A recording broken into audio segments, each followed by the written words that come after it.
بسم اللہ الرحمن الرحیم نحمدہ ونصلی علی رسولہ الکریم وعلی آلہ واصحابہ اجمعین۔ ہمارے سلسلہ درس سیرت کے حوالے سے آج کی نشست کا عنوان ہے قیادت کا امتحان۔ انسانی زندگی میں قائد اور اس کی قیادت اہم ترین عنوان کے حامل ہیں۔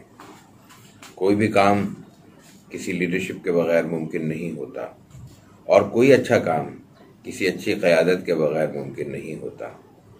سیرت طیبہ میں اس حوالے سے بہت اہم اور بہت قابل توجہ واقعات ہمیں میسر آتے ہیں۔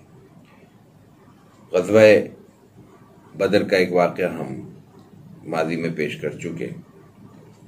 ایک اور موقع پر حضرت علی المرتضیٰ رضی اللہ تعالی عنہ راوی ہیں کہ انہیں حضرت زبیر اور حضرت مقداد رضی اللہ تعالی عنہم کے ساتھ نبی کریم علیہ الصلوۃ والتسلیم نے حکم دیا کہ فلاں جگہ پر بہت تیزی کے ساتھ پہنچو، وہاں تمہیں ایک خاتون ملے گی، اس کی تلاشی لو، اس کے پاس ایک خط ہے، وہ لے کر واپس آ جاؤ۔ انہوں نے بہت تیزی دکھائی اور رفتار سے چلتے ہوئے اس خاتون کو جا لیا، سختی کی، وہ مان گئی اور اس کے پاس سے ایک خط نکل آیا۔ وہ خط حضرت صلی اللہ علیہ وسلم کی خدمت میں پیش کیا گیا۔ وہ خط آپ علیہ الصلوۃ والتسلیم کے ایک بدری صحابی کی جانب سے لکھا گیا تھا اور اہل مکہ کو لکھا گیا تھا، اور اہل مکہ کو حضور صلی اللہ علیہ وسلم کی پیش قدمی کے بارے میں کچھ اشارے دیے گئے تھے۔ حضرت حاتب ابن بلتاب کے میں نے عرض کیا بدری صحابی ہے۔ اصحاب بدر کے بارے میں قرآن کریم نے اپنی رضامندی کا ذکر کیا ہے، اور صحابہ کرام کے تعامل میں، خلفاء راشدین کے تعامل میں اصحاب بدر کو ہمیشہ اولیت حاصل رہی ہے۔ آپ علیہ الصلوۃ والتسلیم نے حضرت حاتب ابن بلتہ کو بلایا، ان سے سوال کیا، پوچھا یہ خط تمہارا ہی لکھا ہوا ہے؟ انہوں نے کہا جی میرا ہی لکھا ہوا ہے، لیکن انہوں نے عرض کی کہ ایک گزارش ہے کہ میرے بارے میں عجلت سے کام مت لیجئے، میری جو گزارش ہے، جو میں اپنی صفائی میں کہنا چاہتا ہوں، وہ سن لیجئے۔ حضور صلی اللہ علیہ وسلم نے کہا بولو۔ انہوں نے کہا کہ میں مکے میں رہا ہوں، لیکن مکے سے میرا کوئی نسبی تعلق نہیں ہے۔ قریش کے جو مختلف قبائل ہیں ان سے میں نسباً کسی سے منسلک نہیں ہوں۔ اس کا سبب یہ ہے، اس کا نقصان یہ ہے کہ میرے لیے وہاں سپورٹ موجود نہیں ہے، جبکہ میرے عزیز و اقارب، میرے جاننے والے، میرے قبیلے کے لوگ وہاں موجود ہیں۔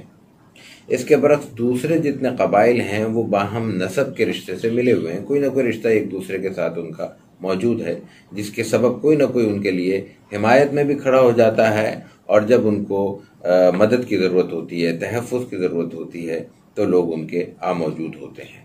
اس لیے میں صرف ولا کے نتیجے میں ان کے ساتھ منسلک تھا، اس لیے میری خواہش ہوئی کہ میں ان پر ایسا احسان کر دوں جس کے نتیجے میں میرے قوم اور قبائل کے لوگ محفوظ رہ سکیں۔ رسول اللہ صلی اللہ علیہ وسلم نے یہ پوری بات سننے کے بعد ایک ہی جملہ کہا کہ حاتب نے سچ کہا۔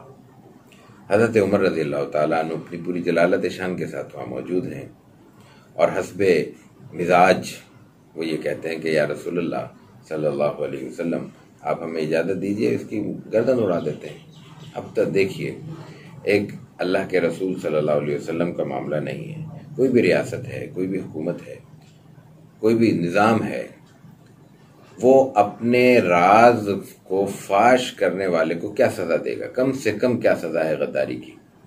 ظاہر ہے کہ گردن اڑا دینا۔ حضرت عمر نے کوئی ایسی بات نہیں کی جو روایت کے خلاف ہو یا قانون اور ضابطے کے برعکس ہو، لیکن اس کے بعد حضور صلی اللہ علیہ وسلم کا عمل ملاحظہ کیجیے۔ آپ نے کہا حضرت عمر کو کہ ٹھہرو عمر، یہ غور کرو کہ یہ بدری صحابی ہیں۔ بدری صحابی کون سے ہیں؟ جن کے لیے اللہ تعالیٰ نے رضا کا اعلان کر دیا ہے، اللہ کی طرف سے رضامندی ان کو مل گئی ہے۔ تو اللہ تعالیٰ نے تو ظاہر ہے کہ ان کے بعد کے اعمال کا بھی علم تھا، ان تمام اپنے علم کو سامنے رکھتے ہوئے، ان کے مستقبل کو سامنے رکھتے ہوئے ہی یہ اعلان کیا ہے۔ یہ تو انسانی مزاج ہے کہ گھڑی میں تولا گھڑی میں معاشر، جو سامنے دیکھتا ہے اس کے مطابق فیصلہ کر ڈالتا ہے. ظاہر ہے کہ اس کی اس سے زیادہ قدرت اور اختیار بھی نہیں. اللہ کا معاملہ تو یہ ہے کہ جب وہ ایک بار رضا کا اعلان کر دیتا ہے تو وہ تا قیامت ہوتا ہے، اس لیے کہ اس کو قیامت تک کے احوال کا علم ہوتا ہے. حضرت عمر رک گئے اور پھر رسول اللہ صلی اللہ علیہ وسلم نے اس معاملے کو ختم فرما دیا. قیادت کسی بھی نوعیت کی ہو، جو نظام لے کے وہ چلتی ہے، جو اس کا منصوبہ ہوتا ہے، اس میں اس کو جہاں تحمل کی ضرورت ہوتی ہے وہاں فیصلہ کرنے میں بھی انہیں وقت درکار ہوتا ہے، اس کے لیے بھی پورا تحمل درکار ہوتا ہے. جہاں وہ کوئی اقدام کرنے کے لیے منصوبہ بندی کی تلاش میں ہوتے ہیں، منصوبہ بندی کا انتظار کرتے ہیں، منصوبہ بندی کے لیے وقت نکالتے ہیں، وہیں اس منصوبہ بندی پر عمل درآمد کے لیے بھی وہ بہت تحمل کے ساتھ اور بہت اہتمام کے ساتھ تیاری کرتے ہیں. قوموں کا بھی معاملہ یہی ہے، افراد کا اور اداروں کا معاملہ بھی یہی کہ وہ قربانی سے کھڑے ہوتے ہیں اور پھر ایثار کے ذریعے ان میں استحکام آتا ہے، اور پھر عدل سے، انصاف سے، رحم و ترحم سے، شفقت سے وہ پروان چڑھتے ہیں.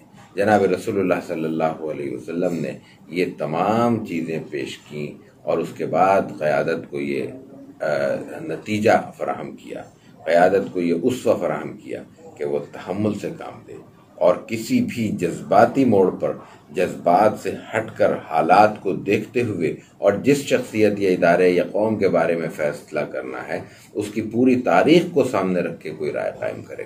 کسی بھی شخص کی زندگی میں بہت سے ادوار آتے ہیں، بہت سے فیصلے ہوتے ہیں، کچھ درست ہوتے ہیں، کچھ غلط ہوتے ہیں، لیکن جب مجموعی طور پر اس پہ کوئی فیصلہ کرنا ہو، اس کے بارے میں کوئی رائے قائم کرنی ہو، تو ایک دو عمل سے رائے قائم نہیں کرنی چاہیے جو کہ ہم کرتے ہیں، بلکہ اس کی پوری زندگی کو اور اس کے پورے ماحول کو اور معاشرے کو سامنے رکھنا چاہیے.